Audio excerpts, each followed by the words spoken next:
DCB police station ખાતે કપિલ કુમાર અરવિંદભાઈ સહાણે નાઓએ ફરિયાદ આપેલ કે તેઓએ એમ્બ્યુલન્સના ધંધા માટે એમના મિત્ર હાર્દિક રમેશભાઈ પટવા નાઓ સાથે મળેલ અને તેઓએ જણાવેલ કે એમ્બ્યુલન્સના ધંધો કરવાથી એની અંદર 50% ફાયદો રહે છે. રોકાણ કરશો તો એમાં 50% ફાયદો રહેશે અને 2 વર્ષની અંદર તમને તે નફો આપી દેવામાં આવશે અને મૂડી રકમ પરત કરવાની થશે તો પણ એ પણ આપી દેવામાં આવશે.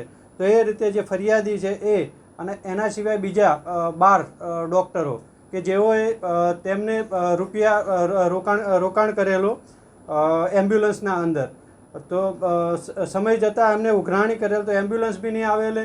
તો પછી ત્યારે આમને જે ફરિયાદીને JSW સર્વિસ છે, JS સ્ટીલ લિમિટેડ કંપનીનો ખોટો અને બનાવટી કોન્ટ્રાક્ટ બતાવેલો કે જે અમારે 8 એમ્બ્યુલન્સ ત્યાંથી હૈદરાબાદની કંપની છે ત્યાંથી અને લાવવાની છે, તો તમે રોકાણ કરો. તો આમને રોકાણ કરેલું તો એ રોકાણનું વળતર નહીં આપેલું.